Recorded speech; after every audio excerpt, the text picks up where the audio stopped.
you're gonna break into.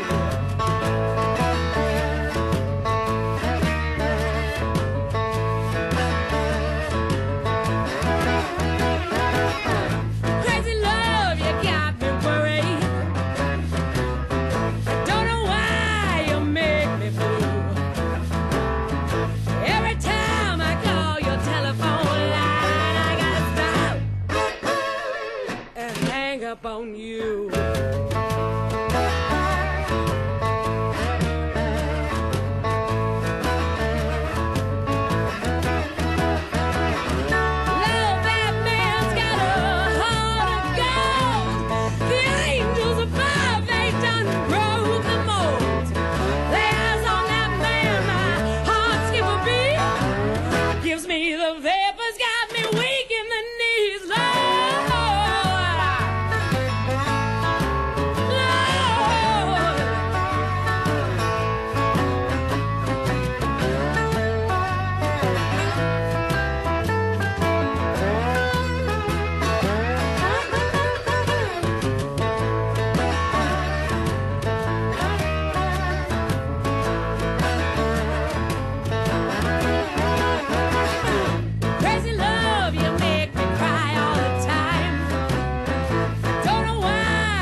Talking Boxing with Billy C.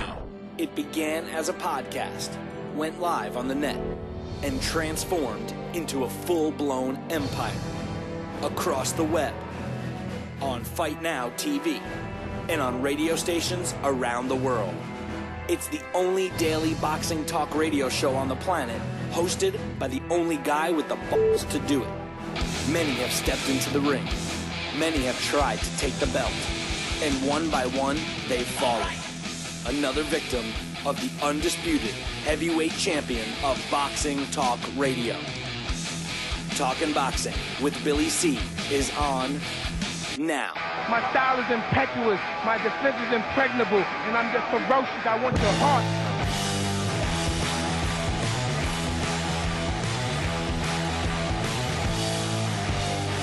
And we're coming to you live from the Billy C. Studio in Lake George, New York. I'm Bill Caligiero, and it's time for Talking Boxing with Billy C. Good morning, good day, good evening.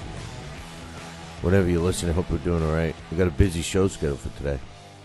But first, the show's being brought to you in part by Camp Aaron Tomkovich. If you're looking for a lawyer, use the ones that keep my ass out of trouble. That is Camp Aaron Tomkovich. Give him a call today, 845-221-4099,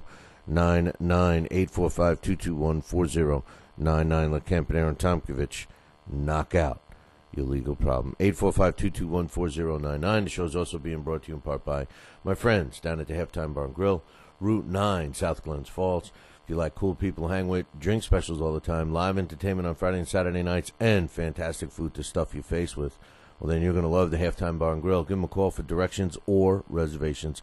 518-792-4869. 518-792-4869. Programming note for next week, man. Tune in to www.billycboxing.com, and under the coming up this week section will be a schedule of how you can listen to the show live. We will be on site preparing for the Sal Cola's return to the ring after 25 years, a historic boxing event, and a Guinness Book of World Record event as well. You could check out BillyCBoxing.com, like I said, under the coming up this week or next week or coming up on whatever the title is on there. I forget, to be honest. Or you could go to LDLTV.com. We're going to be doing some open workouts. We're going to be doing the show. We're going to be doing a lot of stuff. It just, the times may be different. So check with that. That's for the live viewers. As far as the premium podcast subscribers, you don't have to worry because you get to listen whenever you want. Anyway, YouTube, The YouTube versions of the show may or may not be uploaded. So I strongly suggest that everybody become a premium podcast subscriber because, hey, man, for $15 a year, you're insured to get all the shows, all of our content. So anyway, we will see what happens. Now, Chatty Factory's in the chat room. I am not watching that. I'm not watching. I'm not even going to talk about it because it's such a thing that bothers me immensely. But anyway, hey, if you haven't had a chance to vote, we got a poll question this week, and it's probably going to bleed into next week. Who do you think Tyson Fury should fight next? And there's a lot of choices up there. Some of the big names in heavyweights in the heavyweight division. First and foremost, the leader right now is my man. Hey, maybe it's we're being a little influential here, but my man Bryant Jennings. 50% of the people voted feel that Tyson Fury should fight him next. 33.3% feel that he should fight the toe maker, David Haye, and 16.7% feel that he could go right to fighting Vladimir Klitschko. This is assuming he beats Steve USS Cunningham coming up on April 20th. The other choices are David Price, Chris Arreola, Kubrat Pulev, and none of the above. I don't even want to see Tyson Fury fight. That's the option. All of those options have 0 votes, 0%. So cast your vote. It takes only a second, and we would appreciate that. I want to give a shout-out. I was mentioning last week, a couple weeks ago, about my man, Torsten Kansmeyer. Not only is he a good friend of mine, he supports the show, and we support him. You can link to his website very easily by visiting our site, www.billycboxing.com. And on the right-hand side, you'll see a Torsten Kansmeyer photo of him, and you can click that and get all the information on his website. But I told you guys that he was influential in the big win for Robert Stiglitz over King Arthur Abraham. And Stiglitz is regaining his belt from Arthur Abraham. I also told you that he's working the corner of Robin Krasnicki, who's going up against Nathan Cleverly in England in a couple of weeks. And he's also working the corner of, his system. He's not the main trainers. For Francisco Piñata, who's taken on the Klitschko, the man himself, Vladimir Klitschko. So 2 other fights to watch and see if any huge upsets are scored thanks to Torsten Kansmeyer. And speaking of Torsten, they just did a big write-up on him. I told you he does other sports aside from boxing. He works with athletes, so if you're an athlete on any level and you want to improve your game, this guy's system is guaranteed to work. Other sports have found Torsten, who's one of the biggest, best-kept secrets in professional sports. Well, golf, the golf industry knows all about him. He's helped many professional golfers around the world. And Golf Digest put out a big article about Torsten Kansmeyer in their Middle East version. If you want a copy of it, drop me an email because Torsten sent me a copy of the interview. If you're interested in that, it's called Mind Over Matter. You could probably punch it up and get it yourself under the Golf Digest Middle East version. But I also have a copy I can help you obtain as well. So Torsten Kansmeyer breaking onto the world scene. Congratulations to him. We support him 100%. And any athletes out there, any level, get a hold of this guy if you want to become a winner, because that's what Torsten is. We got some emails to read. We got Dax Khan scheduled to come up. Got some news to talk about. Our new ratings are up. And by the way, we have the month of March winner for the Billy C Challenge.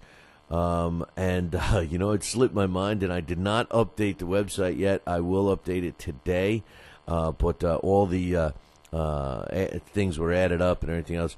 I do know that the year-end winner so far, year-to-date winner, is not the same guy as who won But I believe it's Ryan. I believe, and don't hold me to this. You'll have to check the website later. But I believe Ryan Kinsit won for the month of March. He's out of the UK, so congratulations to him. If it's him, if it's not, then he finished second, and I'll find out who won. But it'll be posted up on the website today. So hey, speaking of today, how about right now? I got to take a break. When I come back, I got several emails to read. We got some news. We got DaxCon. A lot of stuff coming up in about 2. If you're in upstate New York and you need a trucking company, then you need Roselli Enterprises. Roselli Enterprises is trucking at its finest. They have it all. Dump trucks, dump trailers, walk-in floors, flatbeds, flowboys, tankers, loaders, and a full line of roll-off containers for any job, big or small. Roselli Enterprises is also the source for all your sand, gravel, and topsoil needs. Visit them on the web at RoselliTrucking.com or call 315-433-5115. That's 315-433-5115 and tell them Billy C sent you. Are you ready, America? Then let's get it on with Fight Now TV. It's time, fight fans. Your channel has arrived. All the fights, all the names, all the action. From world-class boxing events to mixed martial arts showdowns and other combat sports matchups, Fight Now TV delivers the hits and more. Call your television provider and tell them you want to get it on with Fight Now TV. For more details, go to fightnow.com. We've got a great matchup tonight. Fighting out of the left corner is the #1 ranked contender. No, he is not. I'm sorry, but who are you? I am the ideal computer. I am programmed to provide only fair and unbiased boxing rankings. This fighter is the number 15 ranked contender. Fair and unbiased boxing rankings? That's a new concept. Actually, it is not. The IBO has provided unbiased computerized rankings for many years. Well, we've still got a great fight tonight, folks. In the left corner is the number 15 ranked contender. The IBO, the champion of integrity. Learn more at iboboxing.com. Check out BillyCBoxing.com now, or feel the wrath of the mighty mustache. Oh, that hurts. Why are you doing that to my face? I hate you. I hate you. That's BillyCBoxing.com. Consider this your warning. As a young boy, all Billy C dreamed about was one day having his own catchphrase. And we're back. And we're back. One boy, one dream, one day, everyone will say. And we're back. And we're back. And we're back. And we're back. And we're back. And we're back. Catchphrase coming soon to a theater near you.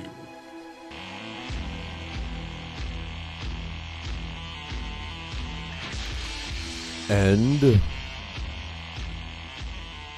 we're back. You're listening to the Talking Boxing with Billy C show. Yeah, everybody says it to me when they call. You know, if I get a phone call from one of my buddies, they always mimic me. Mimic me. You know, use my own material against me. Use my own catchphrases. You know, come on, man. Come on, man. Anyway. You're watching a replay on LDL TV. Glad you could join us. Speaking of LDL TV, we got some great stuff coming up, including a live. We got to keep this on the down low, so don't mention it to anybody. But we got a live broadcast coming up this weekend from Miami, from the Casino Miami. It's called The Homecoming. Al Banani, who was with Don King Promotions forever. Is actually promoting the show. I told you about the main event, Azia Agustama. He's 13-1 with 8 knockouts. He's a cruiserweight, and he's taken on as the main event a 10-round fight against David McNeamer. McNeamer's 13-2 with 10 knockouts in the cruiserweight division. Great matchup there, and the rest of the card is really good. We got that card that we're going to be doing on LDL TV this Saturday night. And then next Saturday night, we got the Sal Senecola show, which is Come Back to Reality Tour. That card is going to be really good, too, featuring some hot prospects. You will get see a press release on that today. with the matchups and stuff like that, you can visit BillyCBoxing.com later on this afternoon and be one of the first ones to read that press release. For all the live listeners right now, we apologize for some of the streaming issues that have been going on. It is not us. Everybody watching on Fight Now TV has not lost. Anybody listening to the podcasts or the replays on BillyCBoxing.com, you're not having any issues. It's the live viewers through the stream. And, hey, let's call a spade. Ustream has been awful lately. So, but anyway, we got some emails. Let's get these out of the way. Manophonic says, I'm a boxing fan and I'm a David Haye fan. In fact, all his fights are boxing. All his fans are boxing fans. He's not De La Hoya or Ricky Hatton with a legion of girls or drunks cheering him on. Haye is not a stupid man. He realized he had bitten off more than he could chew against Klitschko, and he backed off so he could live to fight another day, not get his brain scrambled like Adamak or Mormack. That's what haters wanted to see. Well, he didn't give it to them. And yes, you can beat the other brother. He can beat the other brother in his opinion, Manophonics, if he lets his hands go. Whatever, man. This whole new generation of fight fans. Listen, back in the day, now, putting the risk of injury aside, okay, which I know it's hard to do, but putting the risk of injury aside, all right, because I don't wish even on my worst fighters, the fighters I dislike the most in the ring, I'm not going to wish any kind of long-term injury or even death or anything like that. So putting that thought right out of your mind.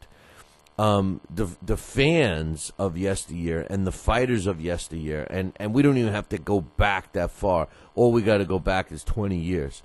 Would have never accepted what the fans and fighters accept today. I have never seen so many fighters quitting on their stool or towels being thrown in and justification of a statement just like this from Manophonics, who's a regular viewer, saying that, it's okay for David Haye to run against Vlad because he didn't want to take the beating that, the several other fighters that he mentioned, like Adamak and Mormack took.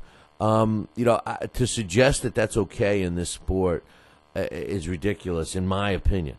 Now, I know there's a lot of people out there that have drinking the sweet science Kool-Aid, and you got it all wrong, all right? But to me, when you sign up to be a professional fighter, that's what you got to give us, your all. If you're hurt and you can't continue, different story. To survive to fight another day, just to make it through the fight with running and not getting hit. If you do that, I'm okay with it to a degree. But in David Haye's case, he shot off his mouth for 3 years. He shot off his mouth for 3 years. How do you justify a performance that he gave us against Vladimir Klitschko after his mouth and trash talk for 3 years? I just don't understand it. I don't care if you're related to David Haye. Now, I'm talking about the old David Haye. I guess the new David Haye is less trashy talk since he's, was stranded on the island or whatever. But, I don't know. I respect your opinion, Manophonics, but, listen, my old saying is simply this. You could perform any way you want. I'm never going to criticize a fighter that, wants to survive if he doesn't shoot off his mouth. It's the guys that say, I'm going to do this and that, and wait till I get you in the ring. I'm knocking you out. I guarantee it, blah, blah, blah. And then they run. Those are the guys that get, in my opinion, those are the ones that should be roasted. If you're not going to back up what you say, that's an issue. So for the guys like Bone Crusher Smith, who, historically said those exact words, did you ever want to survive? Did you ever want to just get to the end of the fight? After his fight with Mike Tyson, and all he did was hold Mike Tyson, and he survived that whole fight, and that was his MO. That was his battle cry. that he just wanted to survive. But he never once said he was going to destroy Mike Tyson. Never once said he's going to knock him out and teach him a lesson and show him that everybody that he's a fraud. These are all things that David Haye said about Klitschko. Said that he's holding his belt, all this stuff. So, I mean, when you put your neck out like that, you deserve to get it chopped, in my opinion. If you don't say a word and you do a survival, like look at Omar Narvaez. Omar Narvaez fought Nonito Donaire. A lot of fans gave him hell. They criticized this guy. Never once did he say he was going to knock out Donaire. He moved up 2 weight classes to fight the guy. He survives, and people criticize Omar Narvaez to this day for the Nonito Donaire fight. But because he doesn't have a strong following like David Haye, and because he doesn't shoot off his mouth, and because he didn't win over fans, nobody's going to stick up for him. Like Manophonics is sticking up for David Haye, and T. Bruce is sticking up for David Haye. Hey, you guys have your opinion? That's fine. Me, if David Haye, I admit that I like the route he's taking now. He fights a real fight, wins, looks good, and then he deserves a shot, becomes a mandatory. That's a different story. But, talking his way into the fight, no. Thanks for the email, Manophonics. Keep him up. Hawk says, I live in the South. Sorry, Hawk. And he says, I have a dozen guns. Of course you do. He says, most men down here own guns. Well, is that like a chauvinistic statement? Most men down here own guns.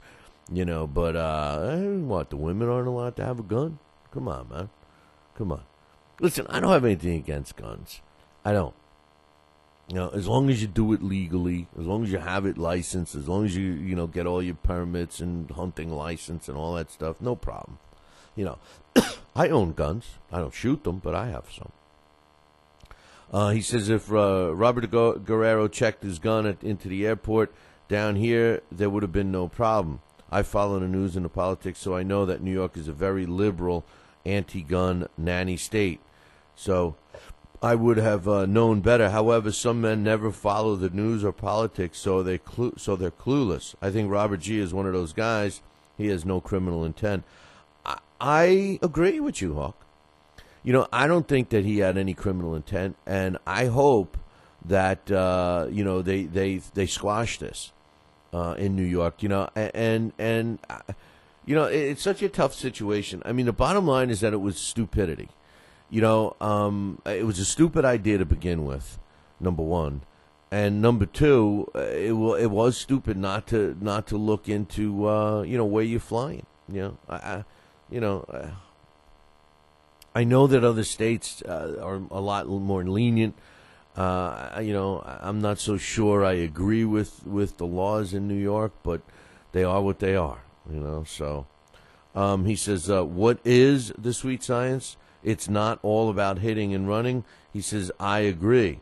That was, I guess, the title of yesterday's YouTube version of the show. He says, I agree. Just like the other night, Crawford put on a beautiful display of hitting and not getting hit, what many fans say is the definition of sweet science. So I respect what Crawford did versus Prescott. So do I.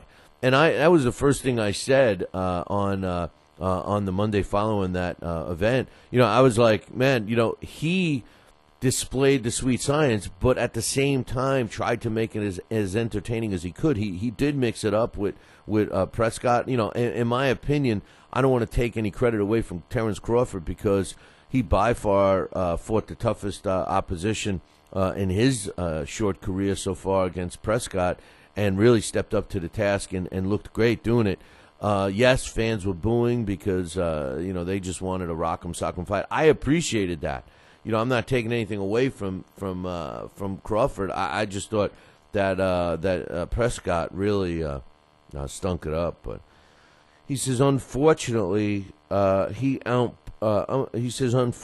outpointed Prescott round after round with such ease that I found the fight boring, as did the fans that were booing throughout the fight. Yet no fans booed the Rios and Alvarado fight. Some fans do want to see nothing more than toe-to-toe barroom brawl fight. And I understand the conflict between the purist, by today's definition, sweet science boxing fan, and why they look at it. But generally, the purist sweet science boxing fan is also a Floyd Mayweather fan. So that's their way of justifying that Floyd does not have exciting fights and Floyd does not engage with his opponent. See, that's their way of defending that. Me, I like a mixture. I thought that Terrence Crawford did a fantastic job. And yes, he was beating Prescott easily, and it was a one-sided fight. I found it entertaining because I saw that, the kid, the bully in this case was Prescott, and that the kid didn't fall prey to his bully tactics and was frustrating him so much that, he was overreacting when unintentional headbutts happened, and the kid just, held his poise and kept his mind straight, which I liked. I actually thought that fight was a little more entertaining than the people were indicating. So I agree with you there, Hawk. Hey, listen, Hawk's got one more comment on David Hay. It's going to have to wait. We're going to take a short break, and when we come back, I'm going to read the rest of that email and some other stuff, as well as some news that I'm excited about. Some undercards were announced. Some shows that are taking place on HBO have been announced. We got all kinds of. We got Thurman and Berto coming back together. The undercard for Rigondeaux, which isn't that great. The WBC, who put some sanctions against Chavez Jr., totally lifts those. We'll talk about that.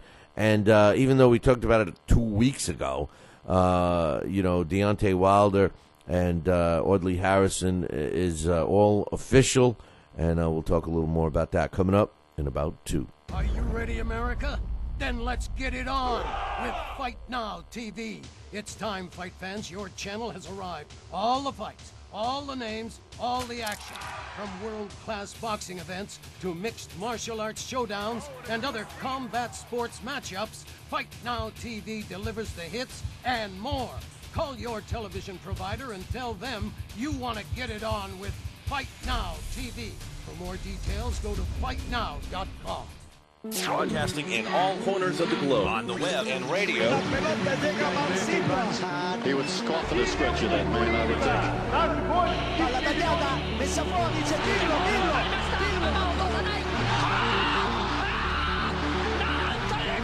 think. You're listening to Talkin' Boxing with Billy C. from upstate New York and the good old US of A. Boxing is here to stay because we are here to stay. The best 2 hours of boxing talk on the airwaves. Hey, fight fans, check out KOFantasyBoxing.com. KO Fantasy Boxing is boxing's only trademarked fantasy game. Check it out, www.KOFantasyBoxing.com. Select your own gym, your own fighters, track them through a season that can last from 3 months to a year, depending upon which league you join. You got to check this out, man, www.KOFantasyBoxing.com. Join it today. Again, www.KOFantasyBoxing.com. And tell him Billy C sent ya. Now back to Talkin' Boxing with Billy C., the only radio host man enough to take a punch from Mike Tyson. Wait a minute, man. Hold on there. Jeremy, man, I need you to take this one, all right? Wait, what? No way. I can't do this. Need I remind you I'm Billy C, damn it? Now put on that mustache and get in there. Hey, look at me. I'm Billy C. Crap.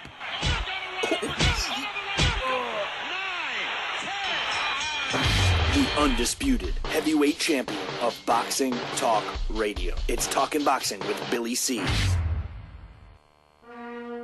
Test 1 2. Test 1 2. My fellow Americans, good evening. Welcome back to Talkin' Boxing with Billy C. It's great to be here discussing the sweet science with everybody. I love boxing. I love talking boxing. It's what I do. Bill. Oh, wait, what? Bill. Why are you interrupting me? What? Wrong. What's wrong, the problem? Billy What? C. I did not have... We're gonna have to ask wrong you. speech. What do you mean wrong, Billy C? What's going on here? Fine, I'll go. I just wanted to talk some boxing on tpsradio.net. That's all I wanted to do. I don't need your damn show. I'll get my own talking wrestling with the other Billy C. Yeah, that sounds good. Yeah, I've always been a Hulkamaniac anyway. Broadcasting live, brother. Welcome back to Talking Boxing with Billy C. on the mighty tpsradio.net, brother. What you gonna do, brother? And we're back. You're listening to the Talking Boxing with Billy C show. You're watching us on the Fight Now television channel. Glad you could join us. If you don't have Fight Now on your sports channel lineup, you need to call your local television provider and tell them that you want Fight Now right now. All the information about the channel can be found on their website, www.fightnow.com. Drop them an email. Tell them that you want more Billy C. Speaking of Billy C, listen to me. Who am I? Roy Jones Jr. Thinking of the Billy C brand. I got to apologize. There was a Billy C event set up for Las Vegas when we were scheduled to go out there for the Mayweather fight. Now, we don't know if we are or if we're not, to be honest with you. I will find out soon. But I received several emails about this event that our very own Amy Green put together for me. And first of all, I'm not sure where I was going to be and all of that stuff. So, but I guess she already got the word out through social media. And I received several emails this morning about our Billy C event in Las Vegas, which I don't know where it is. I don't know when it's happening. I don't even know if I'm going to be in Las Vegas for the Mayweather Robert Agos Guerrero fight. So hang tight. I should know by early next week, and we will give you all of the information where you can find us if we are going to be broadcasting from Las Vegas, how you can come and watch the show live and all that stuff. So hang tight with that. If we don't cover the fight in Las Vegas, look for us to be covering something else, someplace else, because we were planning on doing something for that week. So Hawk had one more comment. He says, "I've never been a fan of David Haye. He always did 100 times more mouthing than fighting. He was just given a title shot versus the weakest link at heavyweight. To me, Valuev was a big circus show. Haye has only fought 28 pro fights, and after 25, he was talking about retiring. He's lame. His resume at heavyweight is very weak. He built his career out of talking smack to the Klitschko brothers, then backing out of the fight over and over and over. When he did get his chance, he fought scared. He just laughed at Vlad with a haymaker. He just lunged at Vlad with a haymaker and fell to the floor all night. It was pathetic. It was sickening. I agree with Hawk 100%. This guy is, borderline fraud. He has some punching ability. There's no question. He does have some movement. He's agile. He's all those things. But, a guy with 28 professional fights, a guy who fought 6 at heavyweight, to even get the recognition that he does is beyond me. Even our own rankings have him ranked at number 7 in the top 10. And remember, we are not divided up. So if you're in our top 10, you're ranked pretty high in some of the other sanctioning bodies because they all have their own guys, ranked, in their own top 10. So you might not necessarily see the same 10 people in all of those rankings. So you get into our top 15, you're clearly ranked in someone else's top 10. So we got him ranked at number 7. So. Marcus Ottavio says, we don't even have to have these Haye arguments anymore. He's finally chosen to do what boxers do and box. I agree. He says he has a fight coming up, and we will have that to judge him on. Let him beat an actual rated opponent, then we can talk. I think Marcus says it best. You know, as long as he fights a real fighter, I have a feeling that it's going to be Tyson Fury. If Tyson Fury beats Cunningham, I think they're waiting for that fight to take place to try and make that happen. If that does happen, we got to give the guy credit. You know, if he fights anybody in our top, if he fights any fighter in our current top 15, if you go look on the website right now, BillyCBoxing.com, and you go on the left-hand menu side and go into our ratings section, and you look at our all the names that are going to be displayed under the heavyweight, which is our top 15. If David Haye fights any one of those guys and wins, I give him credit. So for all you people that think I hate David Haye and all of this stuff, I just want to see him fight. I agree with Marcus. That's all I want to do. I want to see him fight, not talk. You know, it's like in the old one of my favorite movies and my favorite western is The Good, the Bad, and the Ugly. And Eli Wallach is one of the stars in that movie, and he plays Tuco. You know, he's this guy in the beginning of the movie. It's a long movie, but in the beginning of the movie, you see this guy, and you see a gunfight, and out comes the guy gets shot, and he goes crashing through the doors of the saloon, and he's laying in the street, and out comes Tuco breaking through the glass, and you know he's the ugly, right? And you see him leave. The guy who he shot ends up coming back later in the movie, and it's a classic scene. The guy's got one arm, and Tuco finds a bathtub in this burned out, bombed building, and he decides to take a bath. You got to watch it. If you never saw The Good, the Bad, and the Ugly, it's the greatest flick. Clint Eastwood, Eli Wallach, and the other guy in there. I always forget his name, but another classic. Three stars. Anyway. He's in this bathtub, and he busts in the guy who he shoots in the beginning, and he's got one arm now, and he starts talking to Tuco, who's in the bathtub with suds all around him and stuff, and he's going, every time I tried to draw a gun with my right arm, I remembered you. I had to learn to shoot with my left arm. Ba ba ba ba ba. I searched the West for you, and now I finally find you. You're gonna get your payback. Ba ba ba ba ba. And all of a sudden, bam, bam, bam, bam, and the guy with the one arm drops. And Tuco stands up. He's in the bathtub. He says, "If you're gonna shoot. Don't talk." Well, it's the same thing. He had the gun in the bathtub, by the way. It's the same thing in boxing. If you're gonna fight. Don't talk. You know, but anyway, little movie. I should be a Billy C's movie review. Marcus goes on to say Kenny Norton is criminally underrated. Good description. He says in the ring and out of the ring, there was never a better person. What his resume lacks is in quantity, it makes up for in quality. Good point. He says the man put up some great fights. Sugar Ray Leonard is a master, but Tyson was a heavyweight. He says heavyweights are always more popular in general. Tyson, I guess this is another subject. Tyson never reached his full potential, but in his prime was nearly unbeatable, except I think Ali and Prime Foreman and perhaps Bo from Holyfield 1 could have all beaten him. Well, let's touch on Kenny Norton. I agree with you. I like your description. He was criminally underrated. We talked about Kenny Norton in our heavyweight spotlight the other day. If you missed it, it's up under the heavyweight spotlight section on our website. As far as Sugar Ray Leonard, listen, this guy was a great fighter, whether you liked him or not. I looked at Sugar Ray Leonard at times like I used to look at Muhammad Ali. Sometimes I rooted for him, sometimes I rooted against him. But, you can't say that he didn't fight the best, because he did.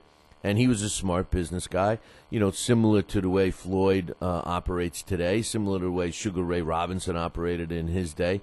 When you're a great fighter and you have a huge following, you get to dictate terms and stuff. So Sugar Ray Leonard definitely did that and waited and picked, in his mind, when the right times were for specific fights. But he performed. And as good as a boxer as he was, and there's not many that had the sweet science skills of Sugar Ray Leonard, but yet at times he would definitely mix it up and do what he had to do. Much more exciting fighter than Floyd would ever be, in my opinion. But anyway, as far as Mike Tyson goes, I do think he was unbeatable early in his career. I think that once Buster Douglas beat him, who was a Tyson that wasn't trained right, wasn't in shape, the whole nine, underestimated Buster Douglas. Once Buster Douglas beat him, every fight after that was harder for Mike because, he didn't have that fear factor with his opponent. So there was no fear. So when you're fighting, when you used to fight Mike Tyson and you were fighting your own fear and Mike Tyson, it was hard to beat him.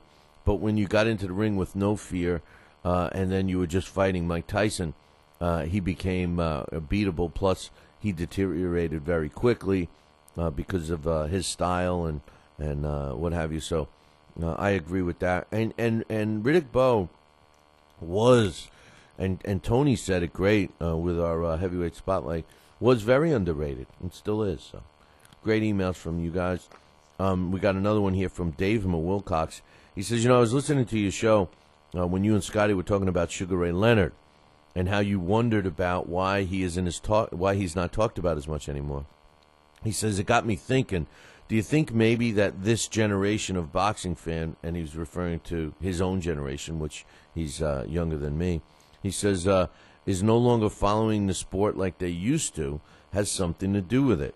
I know none of my childhood friends or people I know follow the sport anymore, and of course no media coverage in mainstream sports. I just think the older generations are not talking about these guys at the water cooler anymore to the young sports fan, and therefore the new age boxing fan doesn't know much about them or hear much about them anymore. He says their legend are kind of disappearing through the dead period generation of boxing fans. I know boxing isn't dead by any stretch, but you must admit this generation of kids in their teens now don't follow boxing, and I fear for boxing's future as far as a fan base. None of this applies to us diehard fans, but the big picture, it makes me wonder. And he's still, discussing the the Hagler-Leonard fight. We all scored that fight. And he wasn't even paying attention, so we don't do it. But he makes a great point. And, boxing really is in a resurgence right now. There are more people following it and stuff. And I think that Dave makes a great point here about Sugar Ray Leonard, the generation that watched him, how we watched him. And like I said to Scotty the other day, a lot of people know Sugar Ray Leonard. He put his book out. He was involved with, that reality show about boxing for a while. He did the Dancing with the Stars. Some of the younger fans may remember him there, but maybe they don't appreciate what he did inside the ring. As far as the younger fans go, yeah, I agree with Dave. I'm a little nervous myself about the state of boxing, 20 years from now. But people have been saying that for 200 years. So, but what bothers me the most, and I think Dave would agree with me here, and he makes a great point about Sugar Ray Leonard, and he could be dead nuts on right here. But what bothers me the most about today's fan is that they've come to accept certain things that we would have never accept in these 70s and 80s days, and before that, never in a million years would anybody prior to 1970 ever accepted some of the shenanigans that fighters accept, that fans accept from fighters today, a la taking the easy route, a la not fighting any contenders, and all of a sudden being in a world title fight.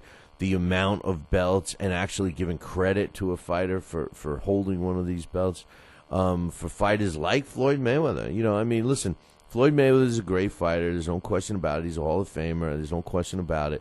But, what is going to be questioned, hopefully, is the level of opposition, his route he took and everything else. We're just talking about a guy like Sugar Ray Leonard, who was a tough negotiator and made the maximum money and stuff, similar to Floyd, who controls it today. Sugar Ray Leonard controlled it in his day.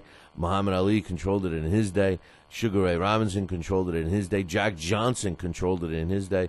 But the one thing that they all have in common that Floyd doesn't is that they did step up and fight the toughest fights available. They did at times drift away from their own style and had to, adapt and do something differently, something that Floyd has never done. And, you wonder, is the fan 20 years from now going to appreciate what Floyd did, or are they going to realize, that he did it the easy way, the easiest possible way? And, I don't know. On the other hand, we have to give Floyd credit for doing something that no one else has. He's stuck to his style, and has not wavered from it. And he's been pretty damn successful at it. So, interesting point by Dave Wilcox. I agree. Sugar Ray Leonard, I never thought in a million years that Sugar Ray Leonard would be a guy that I was talking about today, 20 years, 25 years, 30 years after his last fight. I never thought I'd be talking about him as being a guy that fans don't remember. They remember Roy Jones Jr., but not Sugar Ray Leonard. It's kind of absurd. Chatty Factory was in the chat room right now. He says, "Hey Billy, I got a question for you. I was watching the Felix Trinidad versus Larry Barnes fight, and during the whole fight, the only thing that the commentators were talking about was this metal dragon mask that Barnes' corner was using for the swelling on his face, but they never showed the corners do it. Never showed the corners or the mask. Do you know what they're talking about?" He says, "By the way, I hate Ustream." Yeah, Ustream has been terrible lately. It's unfortunate. They have been solid.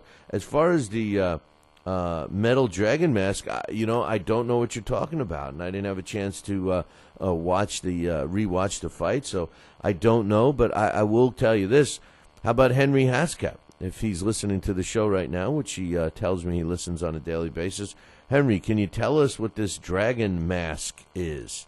And Chatty Factory wants to know, what's a metal dragon mask used for keeping the swelling down? Curious. I never heard that term. So thanks for enlightening me. So Alex T, the other Alex, says it's funny when you mentioned Norton being a top 20 heavyweight. My initial reaction was no way. He says, but then I started jolting down the guys who I think are the top heavyweights of all time.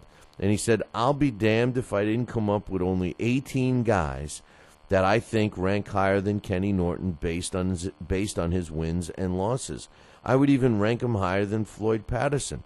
Patterson never beat anybody besides a 90-year-old Archie Moore, and then proceeded to get knocked out by almost every top opponent he faced. I know Norton is often criticized for having a weak chin, but I've always thought there was none more than that going on. I suspect when he went up against a big puncher, it messed up with his head, and he fought differently than he would against a boxer. Frankly, he looked scared to me when he fought Foreman, and he froze up. But put him in with a guy who didn't possess one-punch power, and he looked much more comfortable, and he boxed beautifully. Listen, don't think that Kenny Norton had a suspect chin. Muhammad Ali knocked out some great fighters and with solid chins. And, he never knocked out Kenny Norton. That's number one. The only 4 people that ever knocked out Kenny Norton, one was early in his career.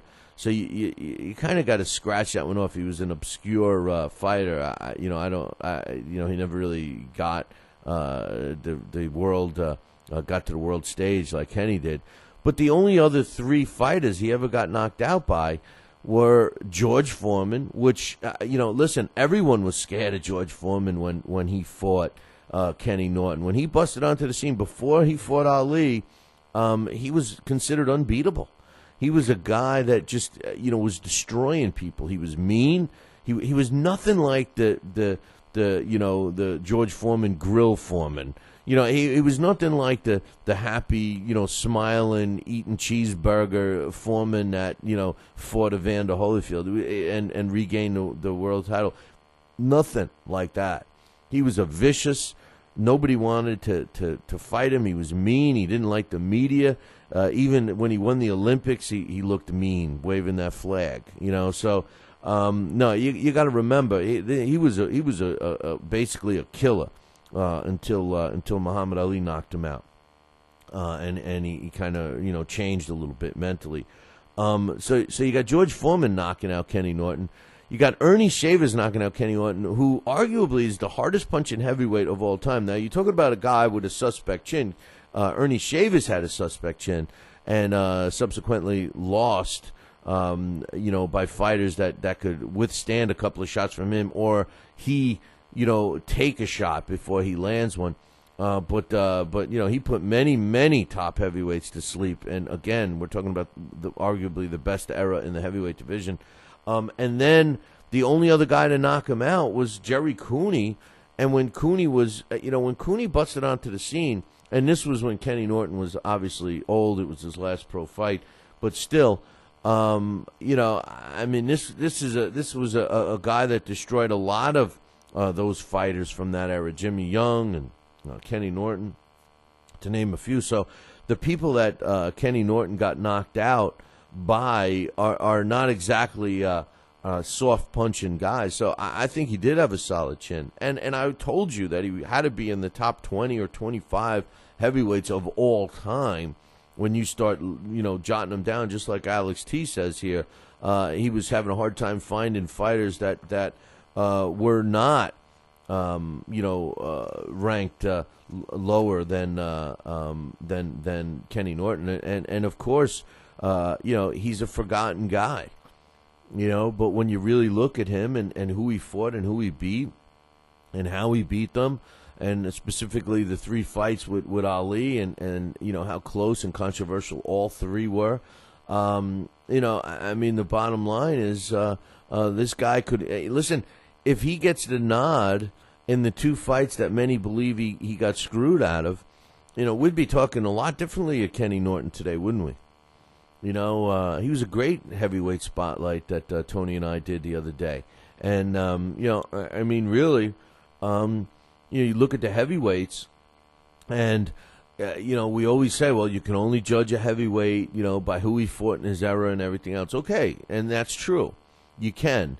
But when you start looking at them all at once, and you start looking at their attributes and who they fought, and you kind of do have to look at those fighters, and you do kind of have to take in consideration what that era was like, and how strong or weak it was when you start putting them in sequential order as all-time top heavyweights. And damn it, Kenny Norton fits in there pretty well. So thanks for the email, my man Alex T., the other Alex. So anyway, the Austin Trout, Saul Canelo Alvarez fight is taking place April 20th in San Antonio, Texas. And they announced a pretty decent co-main event. Omar Figueroa against Abner Cotto. Now, Abner Cotto obviously related to Miguel Cotto. This is a pretty good matchup, man. It's going to be a fight that is going to be in the super welterweight division. I'm sorry, the super welterweight unification fight is Saul Alvarez, but this is going to be in the lightweight division, the Omar Figueroa and Abner Cotto fight. It will be shown as part of the Showtime televised event. It's going to be for a WBC silver belt. Hey, that card is shaping up as well. So not bad. Abner Cotto's 16-0. He's 25 years old, and he's a cousin of Miguel Cotto. He's got 7 knockouts, and he's taking on Omar Figueroa, who's another undefeated fighter. So we'll see what happens in that one. So he's I believe he's 20-0, isn't he? He's somewhere around that. 20-0. with a draw with 16 knockouts. So we'll see what happens with that one. That card is shaping up to be pretty nice, I would think. And speaking of cards, we talked about this fight, and I got another card that it's just pretty lame. The Nonito Donaire Rigondeaux card, undercard, was announced. I'm going to get to that in a little bit, but that's kind of a lame card if you ask me. But how about the word on the street is that HBO is going to showcase Gennady Golovkin and Triple G on June 29th. It has not been officially announced, but the word on the street is that June 29th, HBO is going to be bringing him back, and his opponent's going to be Matthew Macklin. And as a co-main event, they're going to be putting on the IBO Super Middleweight World Champ, Tommy Uzenthusen, against the ever-tough TBA. I told you guys that I felt that the move that HBO made by kicking Golden Boy to the curb, and subsequently now Golden Boy making that feud even more serious with some of the shenanigans going on there. We're going to be listen, us, the boxing fan, is going to be treated to a better situation because of that. You watch, man. You watch. Anyway, listen, we're going to take a short break, and when we come back, we're scheduled to have Dax Khan join us, and we'll get some of his thoughts and also his weekend boxing schedule roundup. All of that is coming up in about 2. Talkin' Boxing with Billy C. now has official merchandise available on TalkinBoxing.com. T-shirts, sweatshirts, hoodies, and mugs. And yes, even undergarments. Talkin' Boxing apparel is the perfect gift for the boxing fan in your life. Log on to www.talkinboxing.com. That's TalkinBoxing.com and place your order today.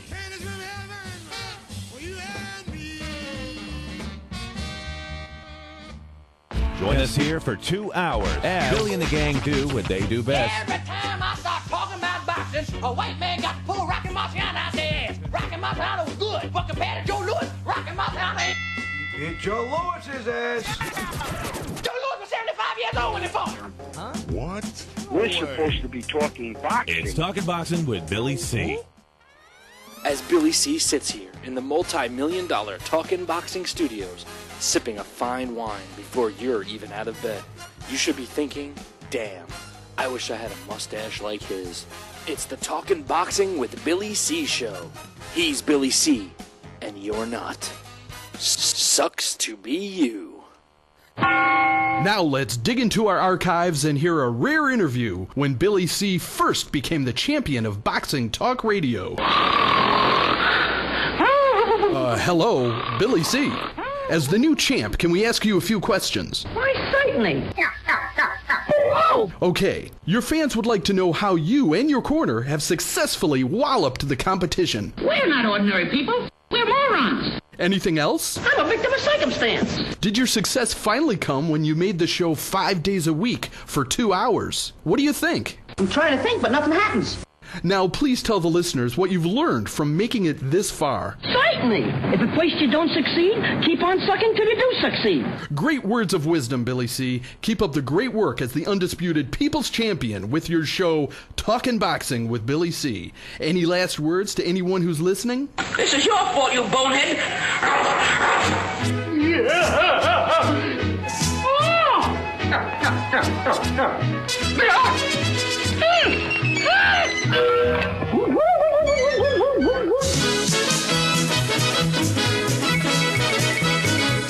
And we're back. You are listening to the Talking Boxing with Billy C show. You're watching us on the Fight Now television channel. Glad you could join us, Fight Now viewers, who join us every day, Monday through Friday. And I also know that they get to watch us at night, too. They rerun the show, so glad you guys could join us. And if you're looking to get the Fight Now channel on your sports channel lineup, which you should, I mean, why not get a 24-hour, 7-day-a-week fight channel? Then you got to call your local television provider, whether it's satellite dish or cable, and tell them that you want Fight Now right now. All the information about the channel can be found on their website, www.fightnow.com. And joining us right now, Dax Khan. What's up, Dax?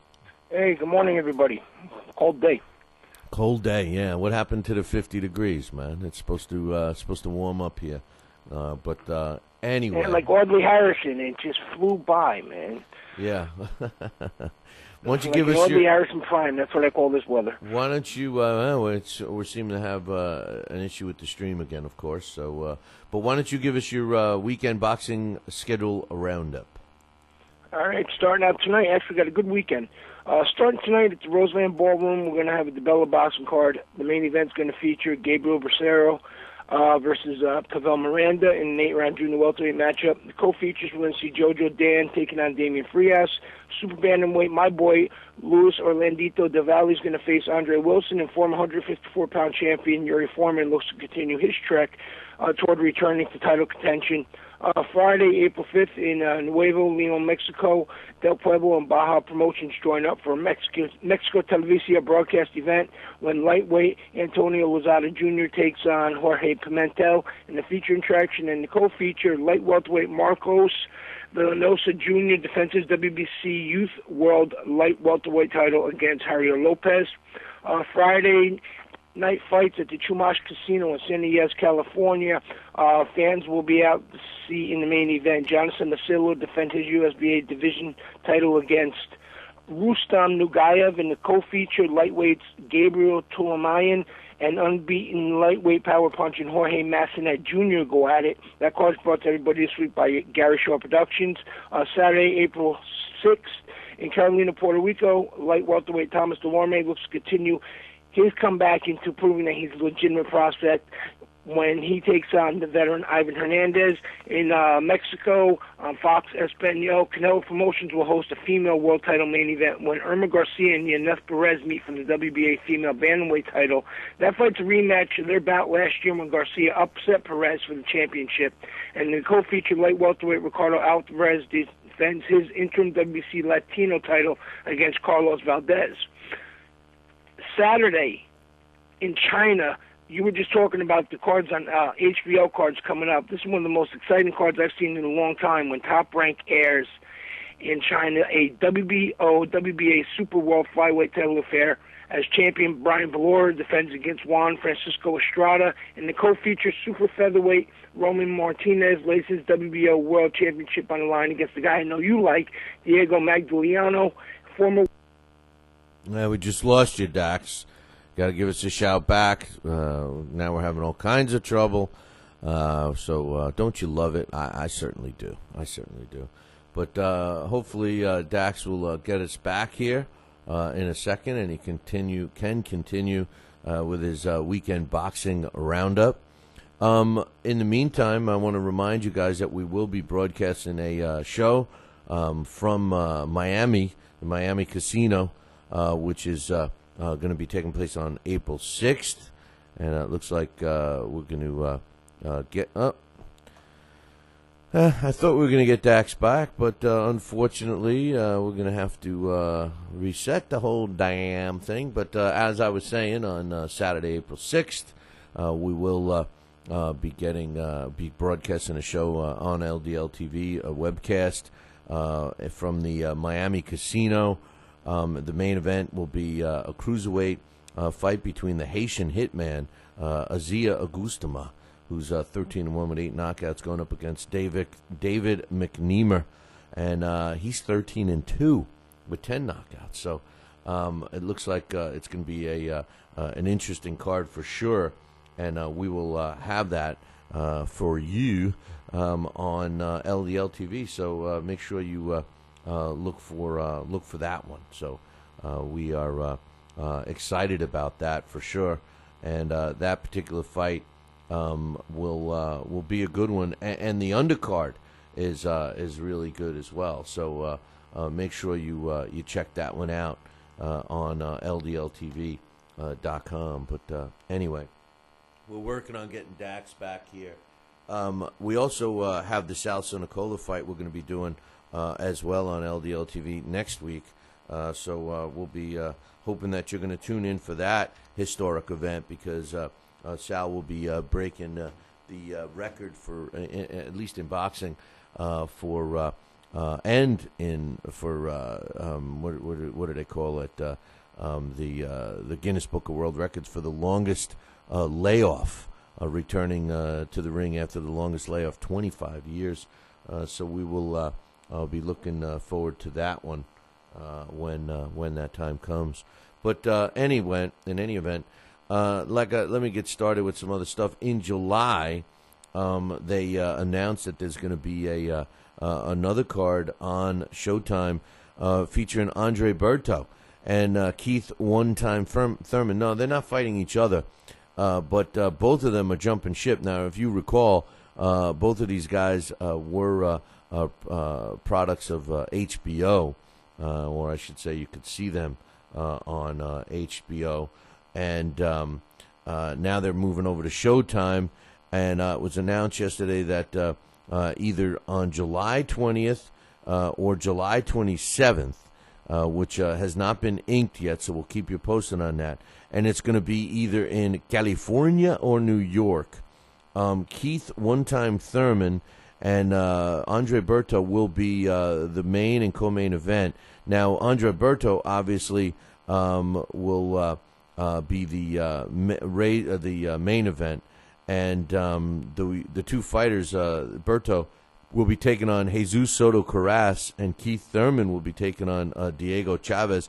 Now, Chavez was the guy, and this is a little confusing because Chavez was the guy who was supposed to fight Paulie Malignaggi for the title. Remember, it was a mandatory, and now all of a sudden this fight is being billed as an interim belt for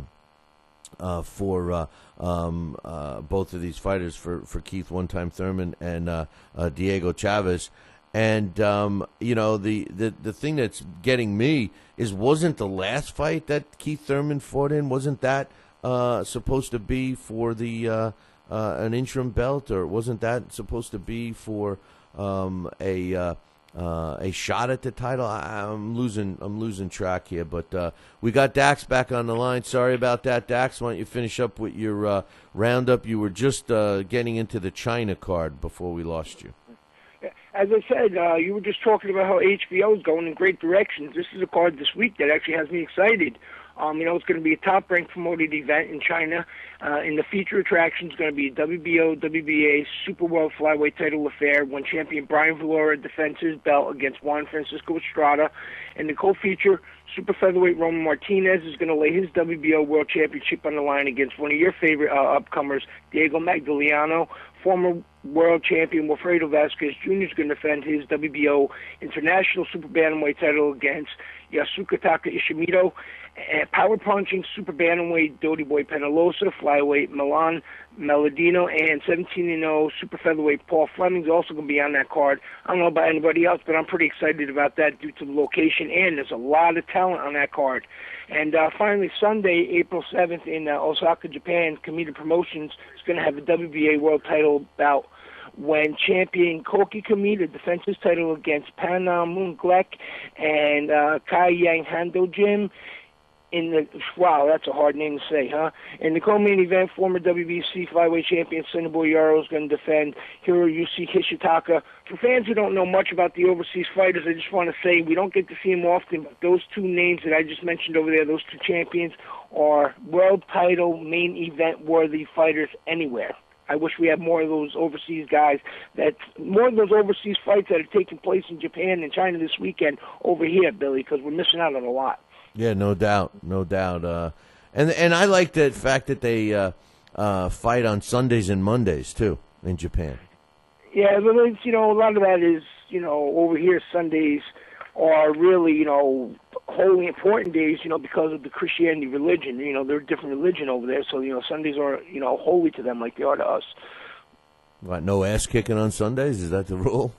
Well, here that's, basically, Sunday. That's how come Sunday's, considered a holiday.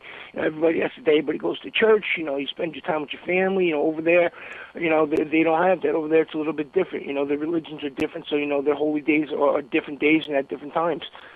I always thought it was because of the hour difference, like their Sunday is like late Saturday night or Saturday for us, but... Every now and then you'll come across a Sunday card around here, or, same thing over in Europe, you come across the Sunday card. For example, when Paul Malignaggi won the WBA title that he has now. He won that on a Sunday afternoon. In Russia or something, right? Right. And they're only like 7 or 8 hours ahead of us, not the 12 like Japan. Hey, you don't forget about the show we're going to be broadcasting in Miami. We got it's going to be on LDL TV. It actually is the main event is a good one. It's Isaiah Augustama taking on David McNeamer. Both of them have 13 wins, and between the two of them, only 3 losses. So that ought to be a good main event that we're going to be broadcasting on LDL TV. So mark that one down, bro. Yeah, definitely mark that one down, and maybe we'll see how history goes when Sal Senicola makes his comeback. Is that going to be something good, or is it going to be disaster? It's got me curious, to be honest with you. That's the week after, so we got back-to-back coming up, so that's going to be pretty good. Or that's my mistake. I feel foolish now, but it's early. Well, hey, we got 2 big broadcasts we're going to be doing, so we'll look forward to that. Now, we've been talking this week about some stuff, and I want to get your thoughts. And you actually, went against me when we were talking about the sweet science and stuff like that. Well, it's carried into another fight. We originally were talking about Bradley and Ruslan Prodagnikov, and now it's kind of come up again with Bam Bam Rios and his fight with Mike Alvarado recently. And, the bottom line is this. I thought it was a very entertaining fight, and I did think that there was a display of what I call the sweet science, not the sweet science the way fans describe it when they're talking about Floyd Mayweather, but I saw a lot of things that you need to know if you want to master the sweet science in this fight, even though it was extremely entertaining. I had one listener that actually went as far as telling me that he turned the fight off because it was so boring after the 10th round. What's your thoughts on both of those issues? Oh, you don't say. I guess we lost Dax again. So don't know what his thoughts are. And it looks like we're not going to find out his thoughts because unless he can get back to us, that's going to be the end of that. So, hey. Gotta love it today, man. We're having some technical issues, which I just absolutely love when that happens. But we got him back. I'm sure you heard me, but I couldn't hear you. What's your thoughts? There was nothing boring about that fight. If you consider that fight boring, I don't know what you do to pass your time. What are you, a skydiver without parachutes? But absolutely, I agree with what you're saying. People confuse sweet science with the fact that it's only hit and don't get hit. The sweet science is knowing the game full round. There's different types of sweet science. You have Floyd Mayweather style, then you got, a style like Bernard Hopkins, which is a hit style. And, he does get hit, but, he knows how to move. He rolls with the punches. And, of course, you have to be, for the sweet science, you have to master your offense. And that was an offensive masterpiece that we've seen this weekend. I put the sweet science part more in the hands of Mike Alvarado because, he changed his game up. He was able to fight offensively. He could bang. He boxed pretty well. So, but it was a great fight. As far in terms of the Bradley Provocative fight, I thought that fight was a little more brutal because those guys didn't take a step backwards, and there was no defense in that fight. Yeah, well, I think that the only defense that actually both Alvarado and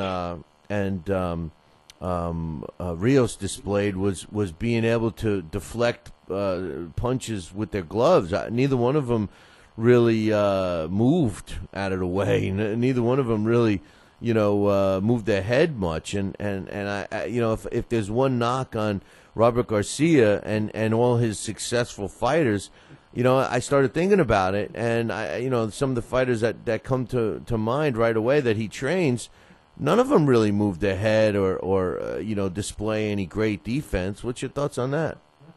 No, none of them do. They're all pretty much toe-to-toe brawlers, who have good chins. But, Mike Alvarado or Brandon Rios were never mistaken, as elusive fighters in the first place. It's their style, to stand there and just go at it. But, Mike did show the ability, to change up. He went southpaw a little bit, to conventional, and whenever he had to use something to throw Brandon off, and he moved his feet more. He turned off the ropes, Obviously, he has a lot to improve in that situation, but he did show that he's not just one-dimensional. He did show he didn't have to just stand there and bang, which was a good thing because after those first couple rounds, that fight wouldn't have went the distance if he would have just kept standing there to bang with Brandon. A couple other issues that we were talking about this week, Dax, and one, Sugar Ray Leonard came up, and we were talking about Sugar Ray Leonard and everything else. Scotty and I were doing a good segment, and his name came up, and I said, I'm surprised that Sugar Ray Leonard isn't remembered as much as I thought he would be today. Like, while he was fighting and his legacy and all of that stuff, plus he let his career go on a little too long and stuff, and now you fast forward to today, and I'm kind of surprised that his name isn't brought up more than it is. Dave Wilcox actually gave a good reason earlier. I read an email from him, but what's your thoughts? I mean, is it me? Is he being mentioned more than I'm picking up on, or what do you think? When most of the time you'll hear Ray's name when people when they compare this era of fighters to the last era of true superstars, and it always comes up, the Fab Four, and usually, the ones that people look back fondly most upon is Roberto Duran and Tommy Hearns, and then Marvin Hagler, and Ray is usually the last one mentioned. I think a lot of that has to do with Ray Leonard, for as good as he was shoved down our throats back then. Everything was just jammed. It was shoved in. Everything was Ray. Again, for as good as he was more of a product in terms of popularity due to a promotion, through hype. He made all the commercials, the Olympic medals and all that, which, they used as the angles to sell him. And he did get in the ring and he did do what he was supposed to do. But then again, as time went on, Ray really wasn't that nice, shiny American boy with the smile that he was always portrayed out to be. For me, a lot of people say, Ray was a bit of a jerk. And, once that started coming out, people, they just more or less, I think a lot of people felt snowed. And they turned their back on Ray. Well, the truth of the matter is he wasn't shoved down our throat any more than Oscar De La Hoya was, or Manny Pacquiao is today as a current fighter, or even Floyd Mayweather. The times changed a little bit, and you know what? When we had Oscar and Manny and stuff, it's limited on, there's a limited amount of other guys out there, that can thrill us the way those guys do. And back when Ray was out there was a lot of guys. They were competing. Those were strong errors. You had the Mike Tysons. You had you had the Roberto Duran. You had the Tommy Hearns. You had the Wilfred Benitez. The Marvin Haglers. So Ray he really was. He was shoved down our throats more because it wasn't a weak time in boxing, and those guys promoted themselves. It's an interesting point. I just wonder, and I'm hoping that at some point in time, since you use Oscar, just to interrupt you real quick. Since you use Oscar, here's a prime example. That was a prime example right there. Oscar was shoved down a lot of people's throats. The Golden Boy. He was, the pay-per-view king, the pay-per-view star. But nowadays, he's not looked upon that fondly, despite the fact, he's the CEO of probably the largest promotion company going. Once things started coming out about Oscar's attitude, the things started coming out about the supposed Oscar wearing, dressing up like a woman and that, he really lost a lot of favor with people. And people talk more about Felix Trinidad. The true fans care more about him than Oscar. I don't know about that. I mean, Puerto Rican fans, yeah, but I'm just curious to know, how shocked I am that they don't talk a lot about Sugar Ray Leonard now. I hope that is the case 25 years from now about Mayweather. But anyway, one other question I wanted to ask you before we let you go is Kenny Norton was brought up. Tony and I did the heavyweight spotlight. We shined it on Kenny Norton, and it's brought up a lot of discussion about Kenny. And I made a statement the other day that he's in my all-time top 25 list as a heavyweight. No problem. I think he's underrated, and I got mixed feelings about that. And even Alex T sent us an email saying, at first he laughed, and then he started trying to put the people in front of him and realized that he is in the top 20. What's your thoughts? I can't say exactly where I rate him, in terms, of if I would go to the top 25, but I don't have a problem with him being in there, considering a lot of the other names that are on that list. Floyd Patterson, like one you mentioned before, Floyd he didn't do really that much. Why he gained that spot in history, sometimes I wonder. There's some guys from the 80s I would even put above Floyd Patterson.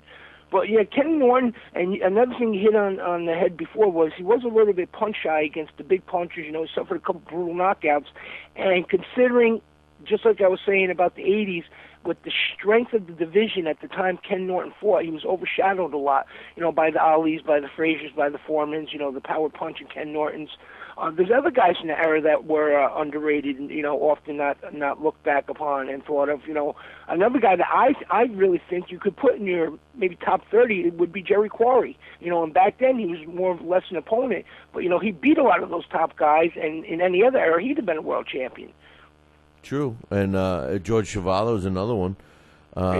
George is another one. Guy never been off his feet, So there was a lot of guys that overshadowed back then, and again, because of promotion and marketing, they didn't get the exposure that a lot of the other guys had. Ali, Frazier, Foreman, they all had the Olympic medal wins to get them into the public eye. There was no pay-per-view back then, so a fighter was really at the mercy of his promoter if they wanted to get his name out there. And Kenny and guys like Jerry just didn't have the promoter behind them so hard because they weren't going to bring in the money that the Foremans and the Alis and the Fraziers would have. Yeah, but Kenny Norton, and like I said this earlier, if Kenny Norton wins the 3 fights with Ali that many people believe he technically won, even though the record books don't show it, we know that he won 1 of the 3, but if he would have pulled out the other 2 close, controversial fights and ends up beating Ali, we'd be talking totally different about Kenny Norton today.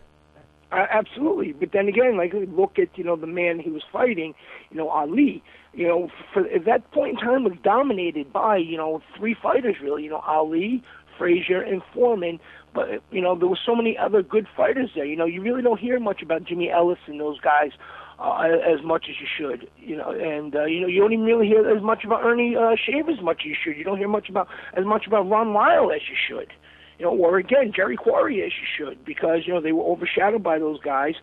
But that just shows how strong that era was. But definitely Kenny Norton, I have no problem with him being in the top 25. I remember as a kid looking at Kenny, he used to just look at him come to the ring and be like, wow, he was like Hercules.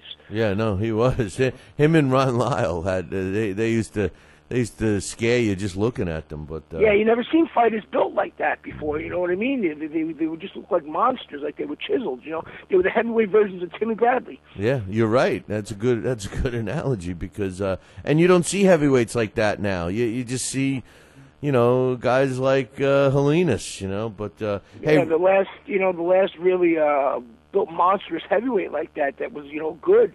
Was Mike Tyson. He wasn't tall, but I'm just talking about just a rock like that. Yeah. And Vladimir Klitschko. He's a pretty big monster of a guy there in terms of physical physique. Would be somebody who's intimidating like that until he puts on that big doofy smile of his, and all of a sudden he's not that scary anymore. Yeah, those guys were definitely intimidating. Yeah, I would agree that Klitschko's are in good shape. No question about that. Hey, one last thing, and we got to let you go, but Triple G rumored to be back on HBO in June 29th, fighting Matthew Macklin. Do you like the fight? I love the fight. I love Mac the Knife. He's a tough guy. He goes in there, he gives him his all. And, him and Triple G would be a great fight. The only thing is how much can Mac's chin hold up. Well, he held up pretty good. He held up pretty good against Sergio, right? Yeah, but different, and he had the earmuffs on for a lot of that, and Sergio really wasn't very offensive early on, and then he just started letting hands go, and the accumulation caught up with him. But Triple G's going to be looking to take his head off. In that he hits a lot harder than Sergio Martinez does. In that fight, Matthew Macklin kind of ran out of gas. I think that's what cost him that fight. I would think that he would come into this one conditioned a little better and being prepared, like you said, to fight a guy that's going to be going after him a lot more. He's a sharpshooter, I guess. He waits and he lands them shots and lands them hard. He doesn't waste too much movement. He doesn't waste his punches. He doesn't miss very often. So it's a tough fight. I wouldn't say I'm not going to say I would definitely pick Triple G over Matthew Macklin, because Matthew's tough and has the ability to to beat anybody on any given night if they're not on top of their game. But I really like the fight. All right, man. Sounds good. We'll talk to you next time. All right, everybody. Sorry about the missed time there, but everybody have a great weekend. Watch the fights, and I'm excited about this China card. One last thing, I just want to give a shout-out to Sonia Laminakis and Alicia Ashley, who both fight this month. Sounds good. Take care, Dax. That was Dax Khan, and he was giving us his thoughts, even though I was trying to get another point across, but he cut me off. But in any event, we will take a short break, and when I come back, got some news to talk about, some thoughts, bunch of stuff coming up in about 2. Talking Boxing with Billy C. Every week, 2 hours of the best boxing talk on the radio. I have a bunch of questions, Donnell, right? If you feel like you want to, you can answer for JD first. Why will you win? JD Chapman, why will you win? Baby Holmes will get sick and get hit by a train that day on the way to the fight, or he might have diarrhea, he might have the flu, he might throw up. One of his eyeballs might fall out that day, and I might get lucky. Talking Boxing with Billy C.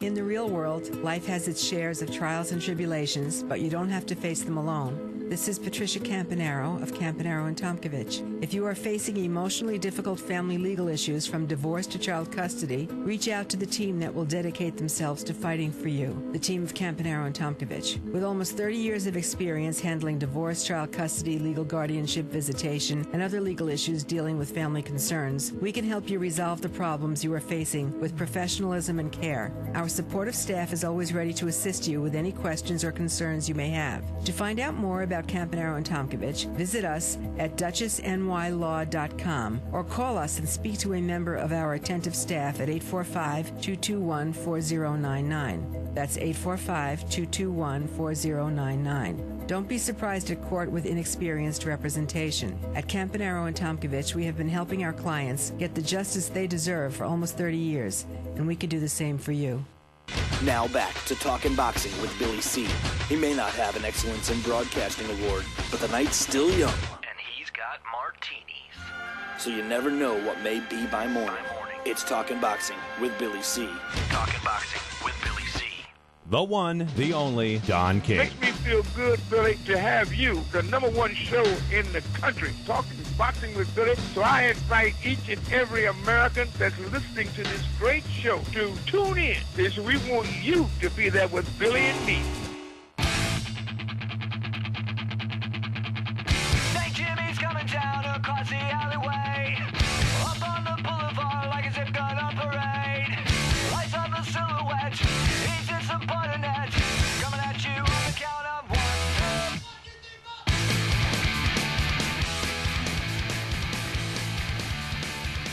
And we're back. You're listening to the Talking Boxing with Billy C show. You're watching us on the Fight Now television channel, because you certainly aren't watching us consistently on the damn stream this morning. What a terrible... I tell you what, I spit on Ustream. I spit on Ustream, man. And if anybody knows another streaming company, please let me know, because we're ready to jump ship. This has been 2 weeks now. And it's certainly not our network. It's them. So anyway, before we went to break, we were trying to talk about some stuff, and one of the things I mentioned was a July card. We don't know if it's July 20th or the 27th yet, so we'll officially put it on our schedule when we do know. But Andre Berto going up against Jesus Soto Karass. Good fight. Don't underestimate Karass, man. When that guy comes in shape, when he's coming ready to fight, he's a tough out for anybody. And we've all seen Andre Berto, with his chaos that goes on in his corner. Here's the thing. He claims that he's got a complete new corner. Now, he has not, and I'm talking about Andre Berto, he has not announced who his trainer is yet, but he fired his long-term trainer and everything else. Listen, the problem that was in Andre Berto's corner wasn't his trainer, in my opinion. It was his brunkle, his father, his cousin, his brother, his nephew, all his family members yelling and screaming. That was the most unorganized corner I have seen in boxing, I think, ever. I think I think the only one you're going to find worse than that is when Floyd Mayweather gets knocked on his ass, and he comes crawling back to his corner. You're gonna hear chaos in that corner, but you're not going to understand a word they're saying, especially if Floyd Sr.'s doing the talking. But but Andre Berto, terrible corner. I'm shocked that he's blaming the trainer and pointing all the fingers when he should be looking in the mirror. So we'll see what happens with that. That's going to be a tough fight. Jesus Soto Cruz, 27 wins, 8 losses, 3 draws, 17 of his wins coming by knockout. He's 30 years old. He's a tough son of a bitch. There's no way of describing it any other way. And Andre Berto, 28-2 with 22 knockouts. He's 29 years old. Look at the two resumes, and you'll find that Soto Cruz has fought way tougher opposition overall. So we'll have to wait and see. As far as Keith One Time Thurman, he's going to be tested when he fights Diego Chavez for an interim belt. It's sickening that they somehow managed to let Paulie Malignaggi dodge that mandatory. The WBA claimed that he had to fight Chavez. Now all of a sudden it's an interim belt. Can't stand the favoritism that these guys do. But anyway, we'll see what happens when that fight takes place on July 20th or 27th. We don't know. We do know that HBO is going to rumored to have a fight coming back on June 29th. We were just talking about that. Triple G against Matthew Macklin. That's a good one. Tommy Uzenthusen on that card as well. But HBO's not finished with that in June. How about June 8th? Before that, 50 Cent. That's right, 50 Cent is teaming up with Thompson Boxing to put Yuriorkis Gamboa, undefeated WBA junior welterweight champ, 22-0 with 16 knockouts, one of my favorite fighters. He's taking on a former silver belt holder in Juan Carlos Burgos, who just recently lost. He's 30 wins, 1 loss, and a draw. That's going to be the main event, taking place in Las Vegas. That ought to be an interesting fight. And speaking of HBO, Schming, that's right, Zhao Schming, who's the biggest thing in China since they invented the fortune cookie. I kid you not. He's being trained right now by Freddie Roach. He is going to be debuting. His pro debut is this weekend, as Dax mentioned in his roundup, on HBO 2. You're going to get to see a really good card. It will be on our challenge, so for all the challenge members that we didn't kick out, you will be getting those fights today. The one thing that was mentioned was Freddie Roach was interviewed recently, and he says that his goal is for Zhao to break Leon Spinks' world championship after 8 fights record, and he wants Zhao Schming to fight and fight a world title in his 6th pro fight. The problem is that Varapol Sapropon, who's a Thai fighter, a legendary Thai fighter, he won a world championship in a bantamweight division in his 4th fight. So that's he's going to have to fight like a championship fight in 2 fights from now if he wants to break that. It was announced yesterday by the Nevada State Athletic Commission that Bam Bam Rios and Mike Alvarado's test results came in from their fight in Las Vegas. And guess what? They both tested positive for performance. No, I'm only kidding. They both tested clean. I should have done that on April Fool's. Too bad it wasn't available. But they both tested clean. You know, finally we get good news out of a lab, right? But good stuff's going on there. Talk about not good stuff. How about the Nonito Donaire Guillermo Rigondeaux undercard? What a piss poor undercard. Listen, I'm not crazy about the card that's going on tonight for Lou DiBella. You know, I mean, you know, his card that's going to be Broadway Boxing. Listen. There's two of the fights you're going to watch may be competitive. Every other fight on that card, even the ones most of the ones that aren't televised, so you won't be subjected to that on Fight Now. But those matchups are not that great. But how about this? This is terrible. This makes Lou's card tonight look like it's going to be a nail biter. And once again, this is New York. New York. What happened to being strict with making tough fights? I guess that it depends if you're a big promoter or a little promoter. If you're a big promoter, you get to tell New York what to do because they're bullies, and like most bullies, when you stand up to them, they run like scared little wimps, But Top Rank announced their undercard, which is next week. We're talking about, how come? That's another thing New York Athletic Commission does. The current people in it now, at least one guy. He threatens you. We're going to shut you down. If you don't have your card, you're going to shut you down, shut you down, shut you down. That's what they always say. Well, here we are less than, 2 weeks out. We're 10 days out. We're less than 10 days. We're 9 days out. And, we got Top Rank just announcing the undercard lineup, and they still have some TBAs on here. They announced that light heavyweight undefeated Sean Monahan, 17-0 with 10 knockouts, is going up against Rex Stanley, who's 11-4. Miguel Zaweski, he's 18-0. He's going against the ever tough as nails TBA.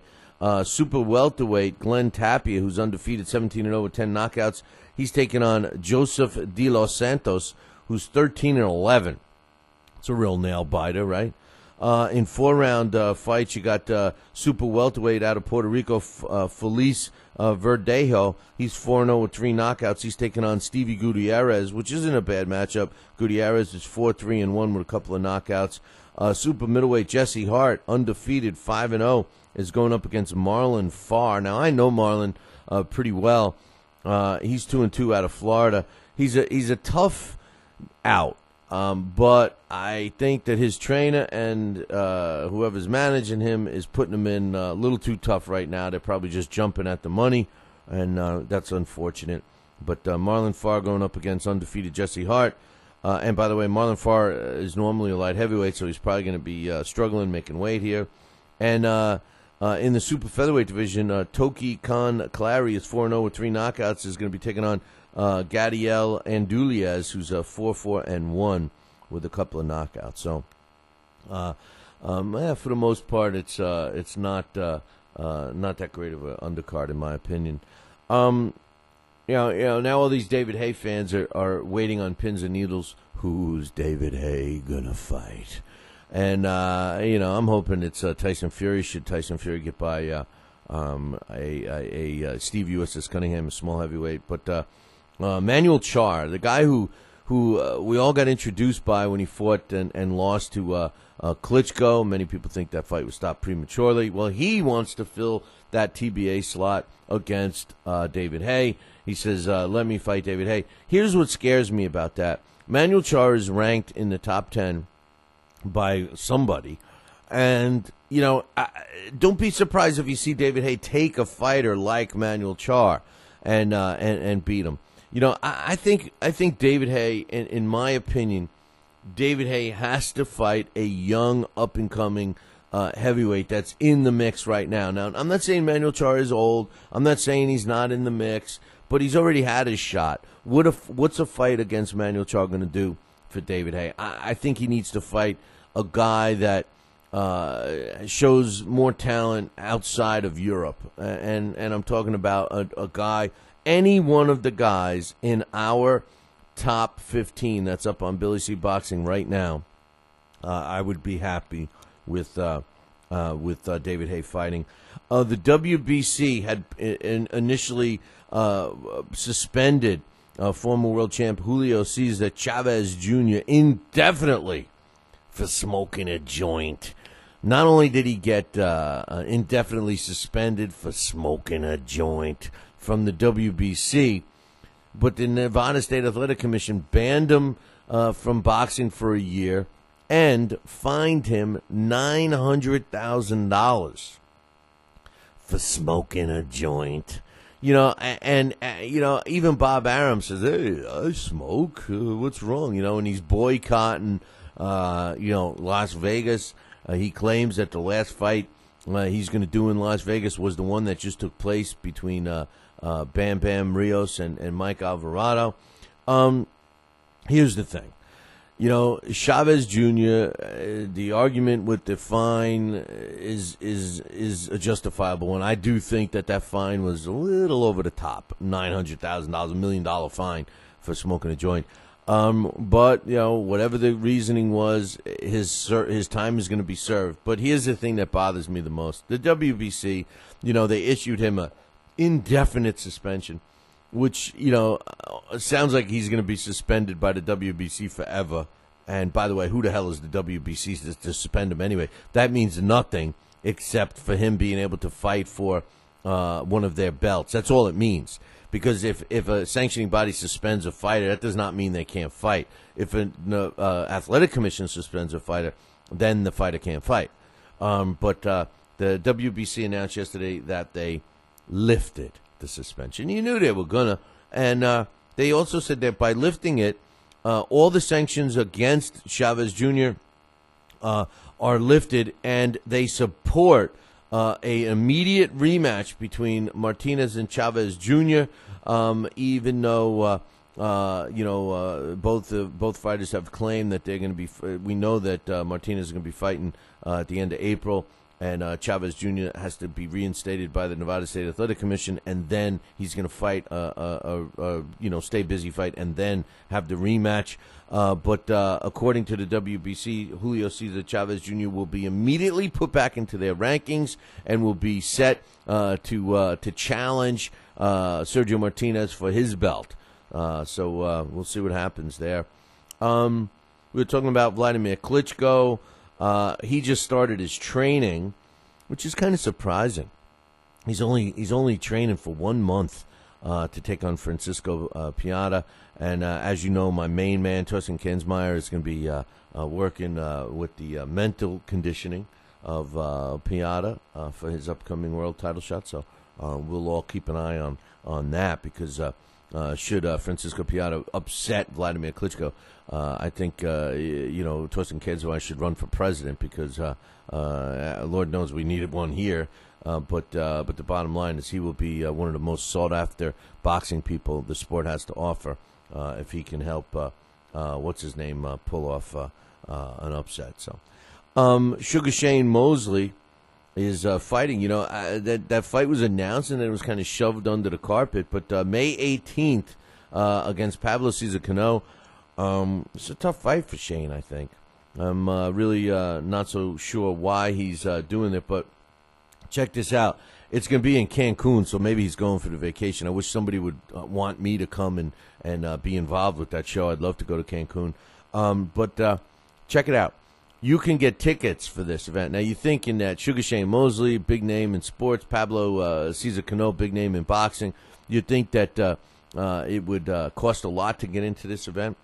Well, I guess you're right. 200 pesos for the cheapest seats in the house. Oh, yeah, that's right. A peso isn't worth too much. It equals about $16 in U.S. funds. So you can get a really good seat in Cancun to watch Sugar Shane Mosley and Pablo Cesar Cano for about $16.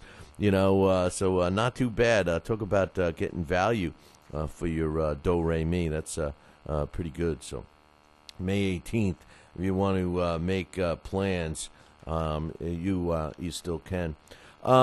We talked earlier, a couple weeks ago, for Deontay Wilder, and as a matter of fact, we had a poll question: who's a bigger fraud, Deontay Wilder or his opponent that he's taken on is Audley Harrison?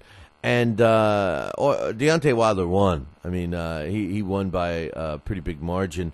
I guess more Americans voted than the Brits, because the Brits all can't stand Harrison, and a lot of us U.S. boxing fans think that Deontay Wilder is nothing more than a fraud.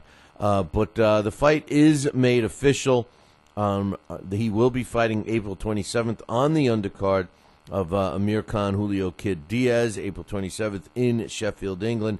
There's some other fights on that card, too, which I actually like.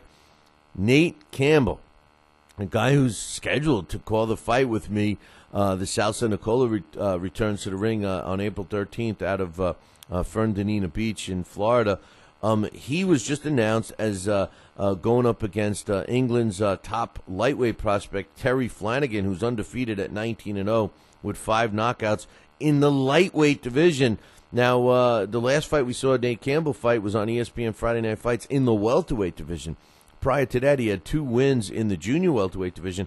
He always told me that he felt that he was way more comfortable at the lightweight division. Here's his chance. It's going to be interesting to see what kind of shape he's in. He's 41 years old. I will be seeing him in another week or so. So I'm looking forward to getting the skinny on that, and I will be glad to relay it to you as soon as I get back on Monday, the 15th. So keep your eyes on that one. And also on that card, which is pretty solid card, is Anthony Ogogo, who was an Olympic bronze medalist for Britain. He's making his pro debut against a guy with 19 pro fights, 15 wins, 13 losses, and a draw, Kieran Gray, in a 6-round middleweight fight. So talk about throwing Ogogo into the mix. He's making his pro debut in a 6-round fight. Now, in case you're wondering, this fight is going to be on Box Nation in England, but from what I understand, Showtime is actually going to be showing this fight, at least a main event, which is the Amir Khan fight, as a tape delay in the States. And Showtime Extreme will be showing a couple of the undercard fights. So not too bad. So we'll be looking forward to watching that one for sure. Another fight that's taking place in England on April 27th at the York Hall. That's a venue that just sounds like, I wish I could check it out. I've never been there. It's going to be a decent fight because it's going to have a couple of young fighters on that card. And Dean Irish Lightland Byrne is going up against Jay, the IOW assassin Morris, for the international. Don't you love those nicknames? Come on, man. Only in England. They're going up against. They're both competing for the International Masters welterweight title. What the hell is the International Masters welterweight title? We will. I don't know. We'll have to wait and see. But this is the International Masters. Don't tell me there's another sanctioning body. I know these guys are not amateurs; they're pros. But the show is called Thunder and Lightning, and it's taking place at the York Hall on Saturday 27th, so April 27th. So if you're in that area, make sure you check that one out. Georgie Groves is looking to be on the Carl Froch undercard in May, but they haven't announced his opponent yet. His trainer, Adam Booth, who I think is grossly overrated, although I love Georgie Groves, says that they want a top 10 opponent for Groves. As you know, Groves has fought a couple of times back-to-back recently since he's signed with a new promoter. So we'll wait and see who he fights because he wanted to be in the championship mix, that's for sure. Sergio Rabinchenko, who just came off a win in Monaco, apparently was awarded the Royal Seal of Approval, which is pretty cool, I guess, in England for his performance. And he's going to be taking on another fight, and he's looking to take on De La Rosa in his next fight. So we'll have to wait and see what goes on with that. He is looking to take on him, and we'll see what goes on with Sergio Rabinchenko, one of Ricky Hatton's signees. He's a guy that fights under the Ricky Hatton Promotions banner. We talked yesterday about the undercard for Mayweather's fight, and I like Gian Love against Gabriel Rosado. I like it. I think it's a good fight. That's on the co-main. That's the third fight on the pay-per-view card. The co-main event is Daniel Ponce de Leon against Abner Mares. Abner Mares moving up in weight. I'm going to be fighting his first fight at featherweight, and it's going to be, by the way, for the world title, which kind of gets me a little sick. And the other fight we're going to see on the pay-per-view will be Alexander Munoz taking on former IBF bantamweight champion Leo Santa Cruz, who's undefeated, and he too is moving up. If you recall, he relinquished his belt, and now he's moving up to the other weight class, the super bantamweight division. So we'll get to see 3 complimentary fights to the Mayweather-Guerrero fight. So I'm looking forward to that. Now, you heard the boxing schedule roundup from Dax earlier. I'm going to give you the fights that are on our challenge this week. And for all the Billy C. Challenge participants, challengers, I'm going to be sending out this week's picks and next week's today. So you're going to have 2 weeks. I don't have next week's in front of me, but this week's picks are going to be the fights that we picked for the challenge. Jonathan Masasilo against Ruslan Nukiev. Rocky Martinez against Diego Magladeno. Brian Valoria against Juan Estrada. Isaiah Augustama against David McNeamer. Got to tune in to LDL TV to watch that one. Koki Kamada against Panro Moonluck Kayang Jim Ham. Shinuki Yakamama against, Yakamama against Malcolm Tunico. Toshiyuki Yagashi against Akira Yagashi. Takagashi, they all sound like Takagashi Yukashaka against Miura and Gamaliel Diaz. And Gunnar Jackson against Adrian Tahaya. Those are our fights for this weekend. And, man, they all sound like the same guy. At least the way I pronounce them. At least the way I murder their names, unfortunately. Hey, one last time I'm going to remind you, don't forget, this weekend we are going to be doing a live broadcast from the Miami Casino. We're going to be broadcasting the homecoming event. I just told you about the main event, which is in the cruiserweight division. Isaiah Augustama against David McNeamer. And David McNeamer's a tough fighter, 13-2, and Augustama is 13-1 in the cruiserweight division. You will be able to buy tickets; they're still available. Just get a hold of the Miami Casino, or you could tune into LDL TV live and watch yours truly call the action from ringside. I'm excited about that. And then we're following that up to go to the South Nicola all week. Next week, we're going to be doing some special stuff. So make sure you tune in to LDL TV and check out the schedule. You can also find it under the coming up next week area of the BillyCBoxing.com website. We are going to be doing open workouts. We're going to have some interviews. We're going to be broadcasting the show. All of that stuff coming up next week from Florida. So we're excited about that. Make sure you follow us.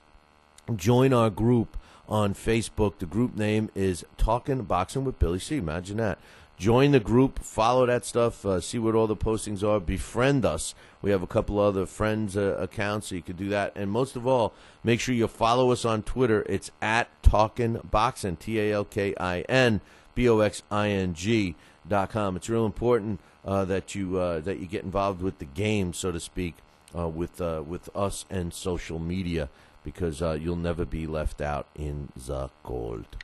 Wake up. It's time for It's too early for a trivia question. Alrighty then. Today's It's Too Early for a Trivia question is being brought to us by Gleason's Gym in Brooklyn, New York. And by the way, Gleason's has 2 other locations now. Not only are they in Brooklyn, but they're in Manhattan and on the Jersey Shore with Snooki in Jersey Shore and Brooklyn. All places along with Manhattan for Gleason's Gym. And give Gleason's a call, especially if you want to sign up for the Fantasy Boxing Camp, which is this year, August 22nd, 23rd, 24th, 25th, more easily and more commonly described as August 22nd through the 25th. You know you regret missing it last year. This year, sign up for it. And as soon as you do, drop me an email, Billy at TalkinBoxing, TalkinBoxing.com. And I'll hook you up with Dax Khan, who will love to do a story about you and your experience at Gleason's Fantasy Boxing Camp. Give them a call, 718-797-2872, 718-797-2872. Or you can go the modern way, visit our site, BillyCBoxing.com, and click one of the Gleason Gym banners. Make sure you tell Gleason's that Billy C sent you and demand a Billy C discount. That's what you got to do, man. Gleason's Gym Boxing Fantasy Camp. It's for a great cause. A lot of cool people are there. I tell you right now, it's at a beautiful resort in the Catskills. Check it out. Make your plans now. It's at the end of August 22nd through the 25th. Gleason's Gym, 718-797-2872. Our trivia question today, which is being supplied to us by our very own trivia question guru, Henry Haskup, is a tough one. I've been getting tons and tons of answers, man, at least a half a dozen a day, and that are wrong. Hopefully we'll get this one soon. A lot of you have been really close, and I'm not going to give you the hint of who you're close with, but I've emailed you back and have said very close, and you are. So I'm going to read it again. Which world champion has the longest knockout streak in history? Which world champion has the longest knockout streak in history? Listen to the question. It's worded the way it is. Which world champion has the longest knockout streak in history?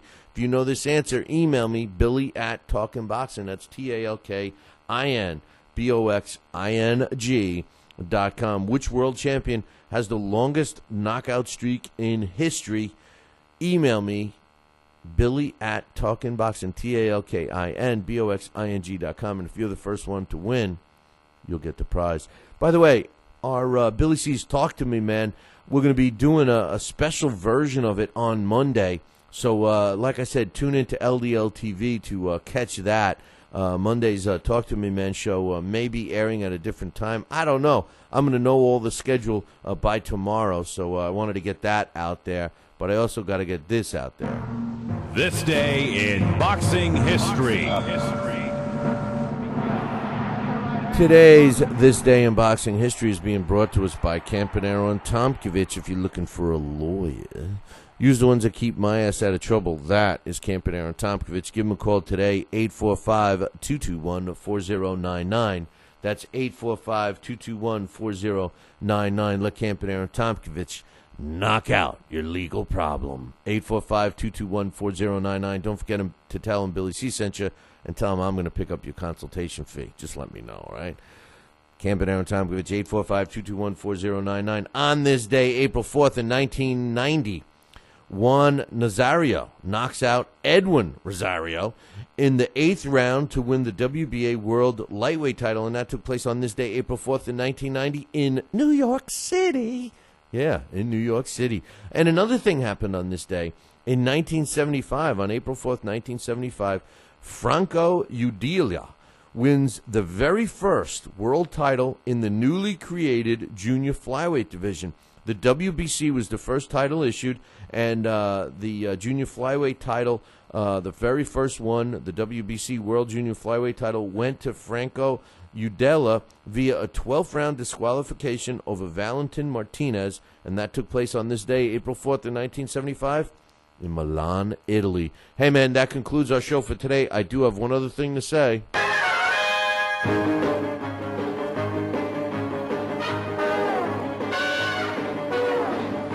Make sure you tune in tomorrow morning, same bat time, same bat channel.